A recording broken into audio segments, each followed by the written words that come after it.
Money at Work continuing education series. Today we're centering around and talking about different paths and different ways to make $1 million. Listen, getting rich is not a fantasy. In fact, it's quite the opposite. It's just simple math. Most people will earn $1 million in their lifetime.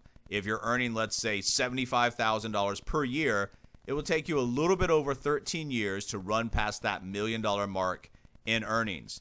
To reach any goal, and for that goal to be achievable, you have to believe in the possibility of that being a realistic and attainable goal.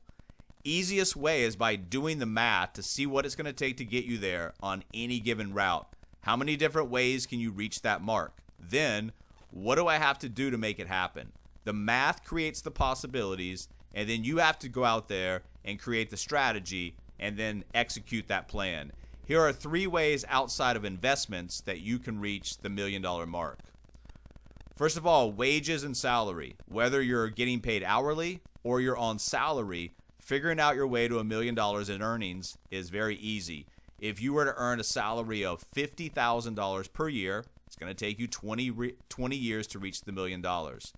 If you doubled that salary to $100,000, it's going to obviously take half the time or 10 years to earn that same $1 million.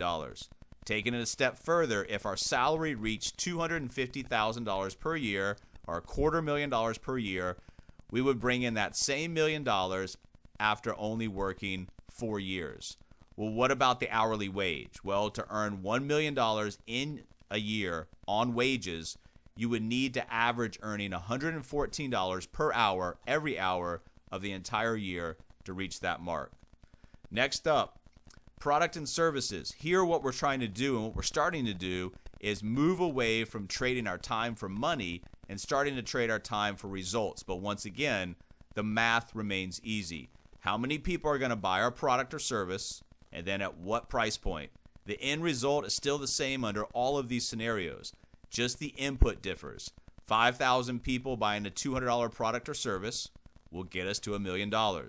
Less people but higher price points will also get us there. 2,000 people buying at a price point of 500, or even 10,000 people buying at a price point of 100. Works in the opposite way, vice versa. Less people at a higher price point will still get you there. For example, 1,000 people now buying a $1,000 product or service, once again, equals $1 million. And then the next is subscriptions. This is not a one-time revenue recognition, but instead ongoing revenue recognized at interval periods of time, usually monthly. Again, simple math outlines the possibility so that we can create the plan of action. In these examples, we're using a year subscription for the math. Let's say 5,000 people pay us $17 per month for 12 months, gets us to $1 million. 2,000 people paying $42 per month, 1,000 people paying $83 per month, or 500 people paying $167 per month for an entire year, a 12-month period of time, gets us to that $1 million mark. So, how many different ways can we collect $1 million? Wealth requires basic math. Getting to a certain dollar amount is just about the numbers. Do the math to create and understand the possibility, then create the strategy after. Usually the best ideas are almost always the most simple. You want more tips, information on how to stretch your thinking, create your vision, and achieve? MillionaireMindset.life.